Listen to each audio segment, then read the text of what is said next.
কওকচোন আপুনি কি ভাবিলে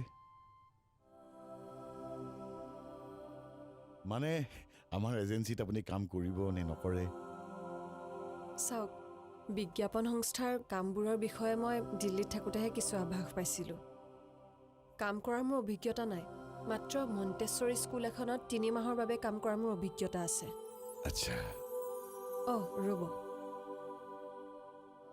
এয়া মোৰ বায়'ডাটা সেইবোৰ নালাগে বায়'ডাটা নালাগে আমাক দক্ষতা লাগে আপোনাৰ সম্পৰ্কে ইনফৰমেশ্যন আমাৰ হাতত আছে আপোনাৰ অৰ্হতাখিনি আমাক লাগে মোৰ বিশ্বাস আপুনি সোনকালে আমাৰ কামখিনি শিকিব পাৰিব আৰু বাকীখিনি আপোনাক বেনাৰ্জীয়ে শিকাই দিব ৰ'ব বেনাৰ্জীৰ লগত আপোনাক চিনাকি কৰাই দিওঁ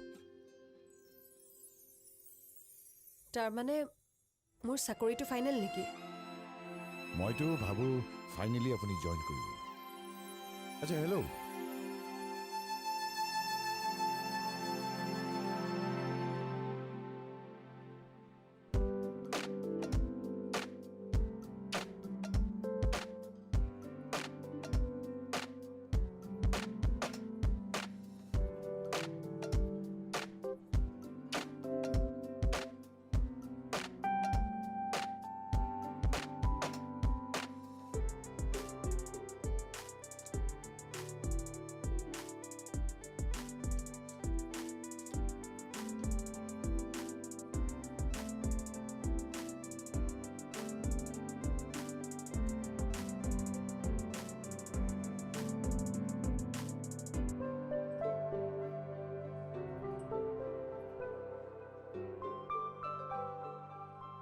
এইবিলাক বাদ দে এইটো চা কিমান ভাল লাগিছে ভাস্বতীয়ে ভাল পাব পত্নীক সন্তুষ্ট কৰিবলৈ এইটোৱে সুবিধা এটা ভাল ড্ৰেছ আৰু এটা দামী নেকলেছ গিফ্ট কৰা চাবা সকলো খং শেষ হৈ যাব মোকে কিমান ধুনীয়া লাগিছে ভাবাচোন ভাস্বতীক কিমান ধুনীয়া লাগিব নালাগে দিয়া এইবোৰ কৰিলে মই ভুল কৰা হ'ব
কি হলো মাজনী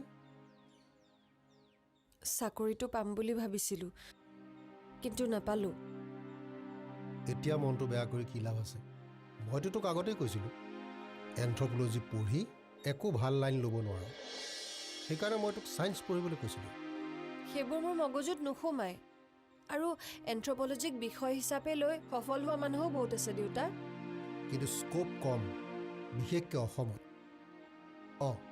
তই যদি অলপ কষ্ট কৰ তেতিয়াহ'লে তই শিক্ষকতাৰ নিচিনা বৃত্তি এটা ল'ব পাৰিবি কিন্তু যদি তই সায়েন্স পঢ়িলিহেঁতেন তেতিয়াহ'লে তোৰ কেইবাটাও দিশ মুকলি হ'লহেঁতেন মই মাছ কমিউনিকেশ্যন পঢ়িম তই আকৌ একেটা ভুলকে কৰিবলৈ লৈছোঁ মাজনী অৱশ্যে এইবাৰ তোক মই বাধা নিদিওঁ যিমান পঢ়িবলৈ মন আছে তোৰ সিমান পঢ় তাত মোৰ আপত্তি নাই কিন্তু সফল নহ'লে মনটো বেয়া নকৰিবি।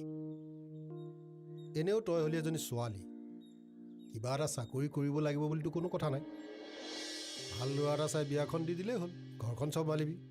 আৰু শুন, ঘৰ চম্ভালাটো আকৌ কম ডাঙৰ চাকৰি নহয়, বহুত দায়িত্ব।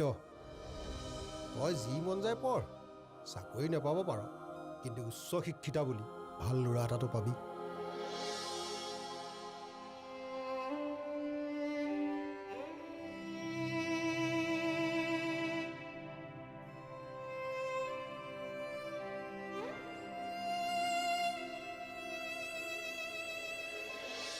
ছাৰ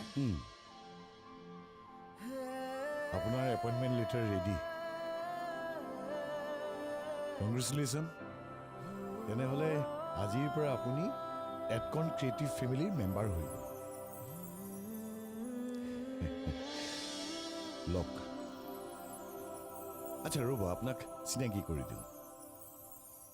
বেনাৰ্জীকটো চিনি পালেই। এয়া ষ্টেলা লামা, আমাৰ একাউণ্টেণ্ট, টাইপিষ্ট, ষ্টেনো, মাজে মাজে ৰিচিপশ্যনিষ্ট। এয়া ভাস্বতী চলিহা। ছাৰ মই লগ পাইছোঁ এখেতক। আচ্ছা তেনেহ'লে মিছেছ চলিহা, আপুনি কালিলৈৰ পৰা কাম আৰম্ভ কৰক। আচ্ছা, লেটাৰখনত আপোনাক ট্ৰেইনি বুলি লিখা আছে, কাৰণ প্ৰথম 3 মাহ আপুনি ট্ৰেইনিং পিৰিয়ডত থাকিব লাগিব। গতিকে লেটাৰখনত আপোনাক ট্ৰেইনি বুলি লিখা হৈছে। 3 মাহৰ পিছত আপুনি সম্পূৰ্ণ লেটাৰখন পাব। Thank you sir. আচ্ছা ৰ'ব, আপুনি দৰমহাৰ কথা নুসুধিলে যে? দৰমহাৰ কথানো আপোনাক কি সুধিম ছাৰ? দৰমহাতকৈ ডাঙৰ কথা হ'ল মোৰ ব্যস্ততা।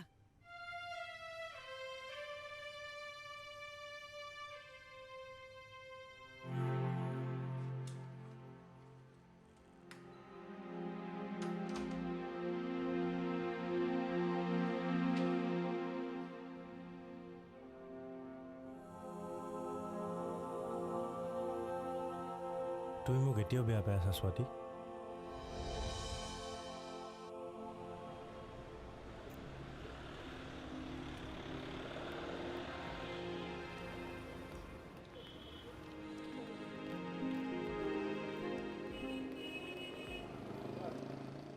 কি হ'ল?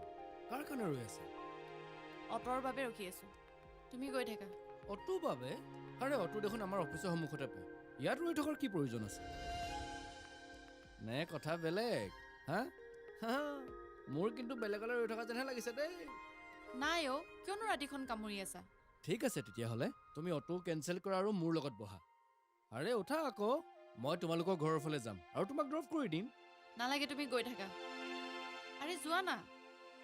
এই ৰাতিখন মই তোমাক এৰি কেনেকৈ যাওঁ কোৱাচোন?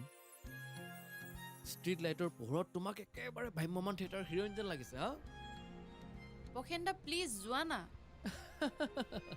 ঠিক আছে ঠিক আছে, যাওঁ দিয়া। Good night.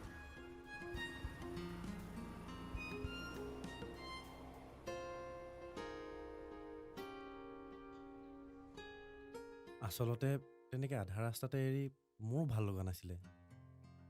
গোটেই দিনটো অফিচত মই সেইটো কথাই ভাবি আছিলোঁ। কিন্তু ময়ো বাধ্য, জানানে?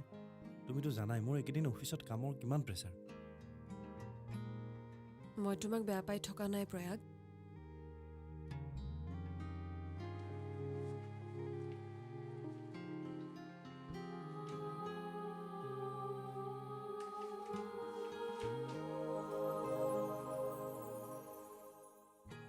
আৰে কংগ্ৰেছ স্বাতী, তুমি প্ৰথমবাৰতে সফল হ'বা বুলি মই ভবাই নাছিলোঁ।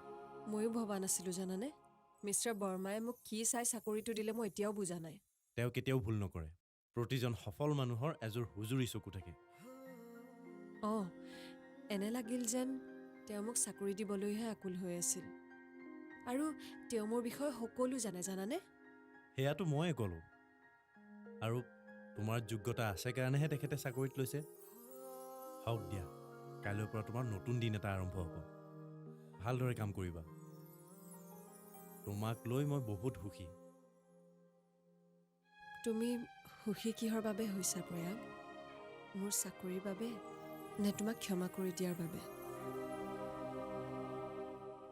কি ভাবি আছা?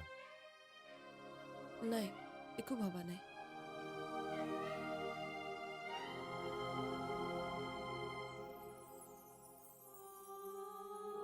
কোৱা, কি কামোৰ দিবা? বাৰতে আছা চাগে। মই কিবা কামোৰ দিবলৈহে ফোন কৰোঁ নেকি? তুমি ভালকৈ পালাগৈ নাই সেইটোহে খবৰ ল'ব বিচাৰিছোঁ। প্ৰথমতে কোৱা, তুমি বাৰত আছা নেকি? মদাহী মানুহৰ লগত মই কথা নাপাতো। আৰে নাই অ' বাৰত। নহয় মানে আছিলোঁ, এইমাত্ৰ ওলাই আহিলোঁ। আচ্ছা, বাৰত কি থাকিলে মানুহ মদাহী হয় নেকি? নহ'লে কি হৈ যায়? প্ৰেমিক হয়, যেনেকৈ মই হৈছোঁ এতিয়া। আচ্ছা বাৰু বাদ দিয়া, ভালে ভালে ঘৰ পালাগৈনে? অঁ, পালোহি। ঠিক আছে, হ'ব দিয়া, কাইলৈ কথা পাতিম। শুনাচোন, যাওঁতে একো প্ৰব্লেম হোৱা নাই নহয়? নাই, হোৱা নাই একো। প্ৰেমিকাৰ লগত গ'লে ক'তনো প্ৰব্লেম হ'ব? হা? নাই, মই অট'তেহে আহিছোঁ। অটোত আহিছা? আৰে অটো আকৌ দুচকীয়া কেতিয়াৰ পৰা হ'ল? বাইকহে দুচকীয়া। হ'ব দিয়া, মই ব্যস্ত আছোঁ।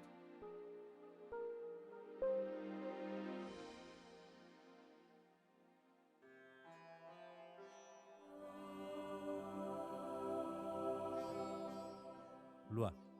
খাব মন নাই। কিয়? কালিৰ পৰা তোমাৰ কষ্ট হ'ব, সেইকাৰণেহে দিছোঁ। তুমিয়েই খোৱা। ঠিক আছে।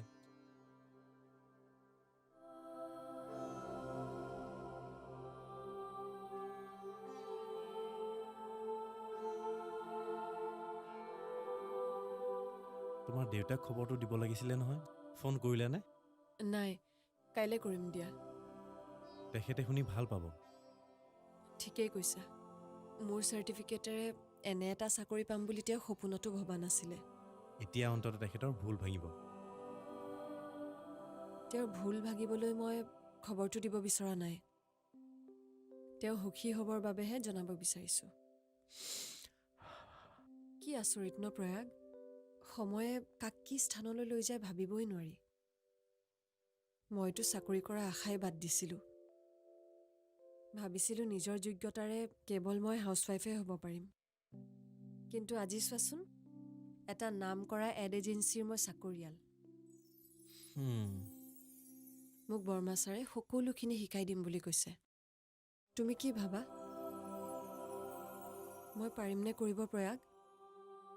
প্ৰয়াগ, ভালকে এষাৰ কথা পাতিব নোৱাৰা হ'লোঁ। অৱশ্যে তোমাক দুখ দিও লাভ নাই। দিনটোৰ কষ্টৰ পাছত টোপনি অহাটো স্বাভাৱিক। সৰু ল'ৰাৰ নিচিনাকে। সৰু ল'ৰা, শৈশৱ। সঁচাকৈ শৈশৱ বৰ মধুৰ। দাদা, ক তাইৰ বছৰিকা পৰীক্ষা শেষ হ'ল। শেষ হোৱাৰ পৰাই তোৰ তালৈ আহোঁ আহোঁকৈ একদম জেদ লাগি গ'ল, সেইকাৰণে লৈ আহিলোঁ। ভালেই কৰিলি দাদা। মিকুৱে তাইৰ কথা সুধিয়ে থাকা আকৌ। ঐ কৰিবি নামচোন। এই ৰচোন, তই বৰ ভয় কৰি থাক। চাওঁ, এইটো ধৰ। তোৰ কাৰণে মায়ে মোক আজি বজাব। ধৰচোন, আৰু এটা চাওঁ, ধৰচোন। নাম না।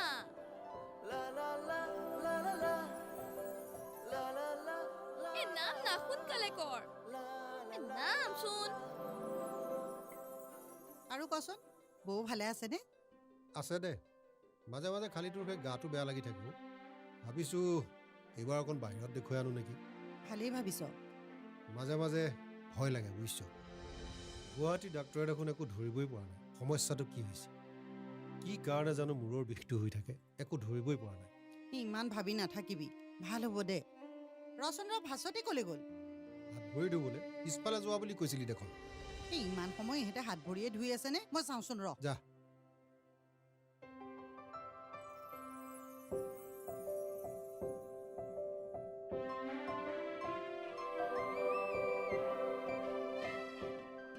সৰ্বনাশ, কৰিলে কাণ্ড আজি।